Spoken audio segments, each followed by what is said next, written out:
Today is a good day, ladies and gentlemen. Why do you ask? Because Kane Pixels has finally uploaded a video. Now, we know that when Kane uploads a video, we are guaranteed to see some absolute fire. So prepare yourselves, guys. If you don't know who Kane Pixels is, get to know Kane Pixels, okay? Go watch their videos. But most of you who are watching my video will know who Kane Pixels is. And they released a new video called Backrooms Damage Control. And you know what? Let's just jump straight into this. There. This is Kane. Do you read us? Hey, team, this is Mark. I read you. What is it? We need immediate armed support in room 14C. My team now being held at gunpoint by a hostile. I repeat. Oh, okay. So in the last video, forgot what the video was titled. I believe the hazmat dude who went missing, who disappeared and like reappeared 3 months later down the line. I think something happened to him where I don't know what necessarily happened, but he's on the loose in the back rooms basically, and I'm not sure what his motive is. I think the company said to the family that he died, and so he's been literally wiped out of existence. So I'm guessing maybe he's trying to get answers, and this is a follow-on from there. Send immediate armed support to room 14C. And he shot one of the people. They were calling for backup, and he shot one of the guys. Oh, okay. So this is from a different perspective. Very good. Woo!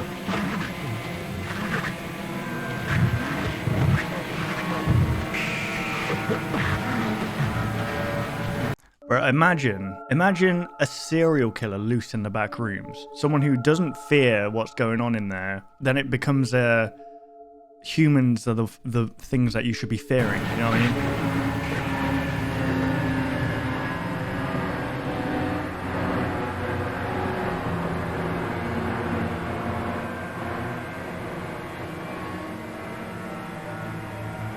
I think they basically reopened up where the entity came from before, where the pitfalls were, I believe, and they were exploring the area. I'm not sure why. Look at him go! See the way that guy was running? He was doing the griddy. Oh, is this the guy with the shotgun? Okay.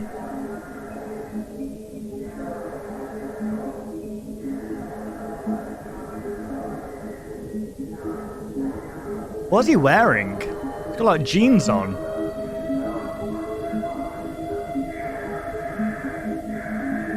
I like this. It's telling the story from the CCTV cameras. It's like the intro to Snatch, the film. Guy Ritchie.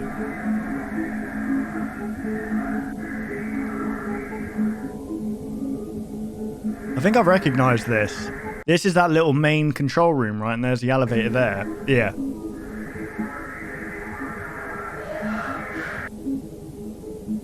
Oh, I love this. He's even got like how a surveillance camera feels capturing something. It makes it feel so much more realistic. God, he runs fast. Look at him go. He's zipped past. Whee!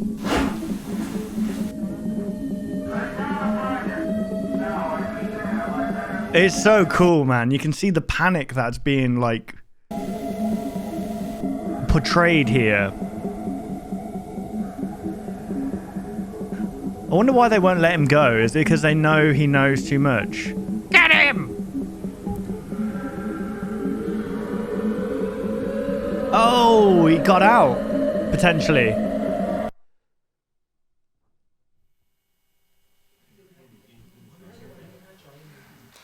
like to thank you all once again for your patience on this. It has been a stressful 15 hours for all of us here, and while he cannot currently be with us, Dr. Beck sends his apologies regarding the numerous inconveniences caused by our decision to keep you here overnight. Oh, okay. Now, it appears that the situation has reached a point of some stability. We're still looking into a few things, but I feel that we can now properly address what occurred without running into speculation. What happened last night should not have happened. Not here, not with us. What occurred was a gross misunderstanding that was the result of some severe information mismanagement. Okay. Even Such as? now, I believe most of you still have an incomplete idea of what took place last night. So before I fill you in, I need to address the fact that there has been information deliberately withheld from many of you on the project. Okay. Now, these choices were not made lightly and were done for only the best of reasons.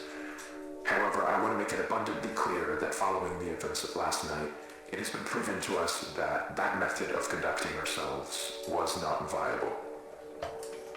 So, What did you do? I'm coming to you now to correct this mistake and begin delivering the authentic order of events as we understand them. Okay. Yeah, let's On the go. morning of March 1st, a team of 4 researchers was sent into the complex to conduct their routine layout analysis. George Levy, Marvin Lee, March 1st. That says February 27th. Ronald Mate, that's... McCarthy, and Peter Tench. Wasn't it? I swear it was February 29th. 12:25 It was a gap p.m., year. The group realized that they had lost track of Tench while traversing a previously accessed branch of hallways. As you'll recall, this prompted an immediate withdrawal of response back to standard, followed by several days of significant search efforts. Oh. Those ultimately yielded nothing, and as far as any of us were concerned, Tench had simply vanished, leaving no physical trace. Now, for obvious reasons, that wasn't something that we could disclose to the public, so roughly 2 weeks following his disappearance, You had to fake his death. was forced to put together a more acceptable cause of death that would keep attention away from this incident. Wow. So they made out that he died in a car crash. Provide closure to the family. So that is all close to common knowledge, I presume. Not all of you were with us at the time of the incident. However, you're certainly aware of the effects it has had on our Right, internal these captions are so off that I'm just going to turn them off. procedures over the past few months. Regardless, that was where Tench's involvement in this came to an end. Or at least, that's what we assumed. Mm-hmm. Because on May 8th at approximately 5:30 p.m., a motion alert was sent out from the complex, which Okay, was closed off yeah. at the time. So this is all wrapping up together. Our engineers was sent down to assess the situation and discovered a male dressed in hazard gear who we were able to identify as Peter Tench. Damn. Immediately following this discovery, Tench was moved to a secure room on this floor where, over the following days, a select group of doctors were able to administer a panel of tests in order to determine what had happened to Peter in the 2 months he had been gone. Nothing. Those tests yielded very little useful information. By all measures, Peter appeared to be in excellent health. However, we were still provided one very useful tool in understanding how the situation unfolded from his perspective. Uh-huh. Some of you may recall that on the day of his disappearance, Tench was his team's designated camera operator. Yeah. Well, when we recovered him, he still had that camera in his possession, and in fact had documented the entire ordeal. The footage will be presented in its entirety later today. However, for the purpose of this discussion, I will only be highlighting key events. Okay. Yeah, we've seen that before. I love this, man. This is the hallway where Peter was last seen. They're not in view, but you can hear the others walking behind him. Now, as he approaches the branch on the right here, pay close attention to the audio. Guys, can you hear this?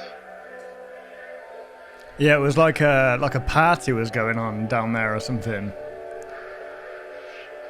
I wonder what the explanation for this is. Guys, can you hear this? Hey! Damn. Now, I'd like to save the discussion for afterwards, but what you just I feel like at that point it would have been cool if there was a little bit of like panic amongst the people watching, like whoa, whoa. is what we believe to be the moment that Peter was instantaneously transported 2 months forward in time. That's mad. Following that abrupt flash you just saw, Tench proceeds back out into the hallway in search of his team, but it is without any indication of their presence. The next 30 or so minutes of the tape follow a fairly panicked Tench as he attempts to navigate his way back to the threshold. Oh man. He does obviously find his way back. However, the threshold appears not as he knows it, but as it appeared on the date of May 8th. That's so crazy. What I love about this is that it makes it feel so much more real. Like that's what I love about Kane's videos. He has this natural ability to make things feel. He gives them emotion, and he gives them. I don't know. It just makes it feel real. I don't know how else to explain it. When we recovered him. So, to summarize, from his point of view, he had only been inside the complex for several hours. So to him, all of the new developments surrounding the threshold were completely foreign. Luckily, though, as I already mentioned, there were people available to manage the situation as it unfolded. And over the course of the following days, we were able to properly... So he was basically there at the start when they were navigating the back rooms, and then he transported to when it's been kind of explored a little bit. To gain a collective understanding of what had happened. What is this? However, there were still the very significant fact. Oh, they're putting like sensors around the area where it happened. Mr. Tench was considered legally deceased as a result of the cover story. Oh, yikes. And reversing that would be no easy feat. Oh, dear. Okay. This is damage control, quite literally. They have to. They didn't have any explanation as to why he disappeared. They should have just said, look, we have. I mean, 2 weeks. That's kind of messed up, isn't it? They just went, oh, he's dead. Whatever. Just pretend he was in a car crash. But then how are they going to re-explain this? That's probably why they're not letting him go, because it's like, you're supposed to be dead. We're going to have to kill He you. understood this and was willing to cooperate while we looked That's so like, that's such a tragedy, isn't it? Like, it was no fault of his own why it's happening. reintegrate him without raising suspicion. Unfortunately, though, that process ended up taking quite a bit longer than Yeah, I we can imagine. anticipated. Try explaining to the family. While Peter was sucked out here, waiting idly by. We did our best to keep him engaged, but it is hard to combat the effects of prolonged sensory deprivation on the human brain. And as a result, Peter's mental state took a toll. Okay. Not to a degree that was outright concerning at first, but around the end of week 2, we noticed that he was starting to exhibit a number of behaviors common in patients diagnosed with paranoid schizophrenia. Though we don't have Oh, I mean, that's understandable. reason to believe that Mr. Tench was afflicted with that condition. Whatever the case, while he didn't express it outright, from what we could gather, he appeared to have deluded himself into believing that he was still inside some sort of illusion created by the complex, and that we were secretly looking to do him harm. I mean, I don't blame him thinking that. This all came to a head on the night of the 22nd, when, while Tench was finally about to be transferred to a temporary above-ground residence, he broke away from us and, using stolen credentials, forced his way back into the complex, where he would go undiscovered until just last night, when he ambushed and violently attacked Team B in room 14C. Damn. leaving Dr. Bloom in critical condition. Shit. We can presume that... So hang on, did they say they transported him out of the facility and he made his way back into the facility with fake credentials? Why would he want to go back in if he felt like the place was an illusion? Unless it was still in the facility, but just outside of this area. Escape through an alternate threshold, but still held on to the belief that all of us here were working to trap him in some way, despite our actions saying exactly the opposite. Damn. Immediately after firing a single shot from the Remington 870 to Dr. Bloom's side, Tench fled the scene and headed to the threshold outpost, where he would turn the weapon on several more of you while progressing into standing Jesus. and through the lower offices. It's like a mass shooting in the back rooms. The nature of the unfolding situation, it took our security team several moments longer than it ideally should have to figure out what was happening.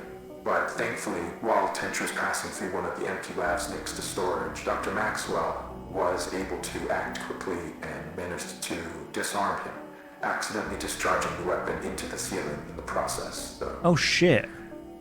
However, Tench still managed to avoid apprehension, fleeing into the maintenance wing and evading our security staff by taking the freight elevator to the surface. Shit. Now, this situation could have played out very badly, given the potential number of witnesses around the building at the time.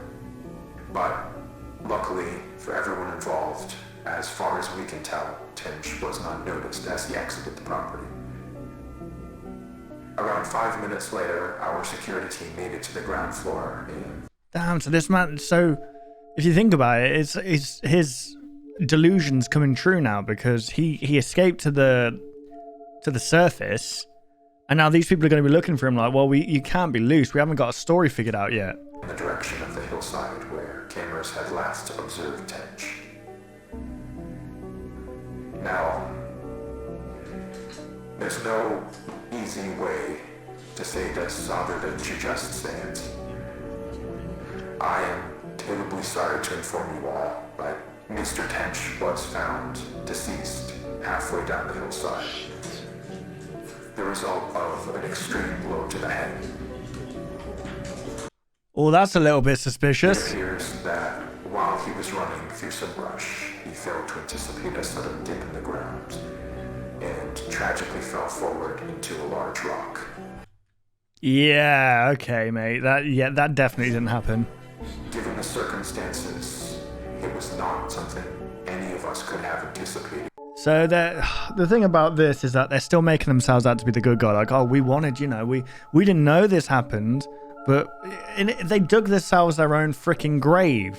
Because rather than like leaving it and just waiting maybe, and just like reporting it as a missing persons and keeping it up like that. I know the family gets no kind of closure that way, but at least that way there's still hope that he might be found, rather than literally 2 weeks in going, well, okay, well, he died in a car crash. Sorry about that. And then now they're trying to be the good guys by pretending like, we were trying to help him all this time. There's no way he fell down a hill. There's no way. The tragedy of the entire situation undoubtedly remains. But Dr. Tench, regardless of how troubled if the wind is right, you can sail away. His final days was a brilliant man who gave his all to this project. Shit. He would certainly not want us hindering it in his name. I don't know about that. What we're doing here is so much bigger than any one person.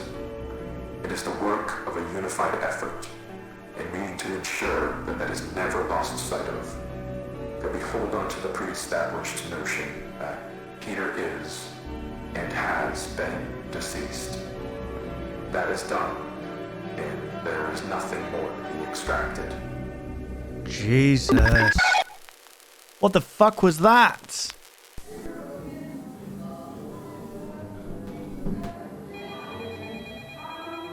Hello? Welcome to your new job at the back rooms.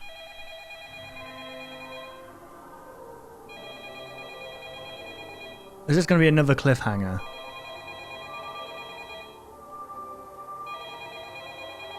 Right, someone's going to know whatever that is in the background. That's a show, right?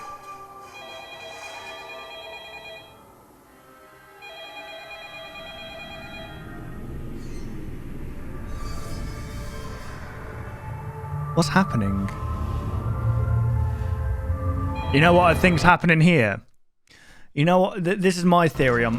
Jesus! This is my theory on what's happened there at the end. This is Peter Tench trying to get in touch with his family. Obviously not being able to do it in time and having to run. I feel like this is Peter Tench's family's home, and he was trying to ring them to tell them that he was alive. Oh, that's so tragic. And they were too busy watching TV to know that they were ringing. And then obviously if they did star 69 or 1471, whatever it is, on the phone, it would probably be a public payphone rather than a phone that would be recognized by the family. That's my theory anyway. Damn, that was really good. That's how you tell a story, guys, right there. And the surveillance footage is fantastic. Like that, it just felt so real. It felt so natural. Kane continues to surprise me with the ability to tell a story with visuals, audio, just the tension, the lore. It's fantastic. Really, really good. Guys, go check out Kane Pixels. Go subscribe, like the video, all that good stuff. If you enjoyed my reaction to this, why not leave a like, rate, and subscribe? Let me know what you think this ending means. If you agree with me that it might be the family home or something else, let me know. I'll be really interested to see your thoughts. But yeah, thank you guys for watching. I hope you did enjoy, and I'll see you in the next video. Take care, guys.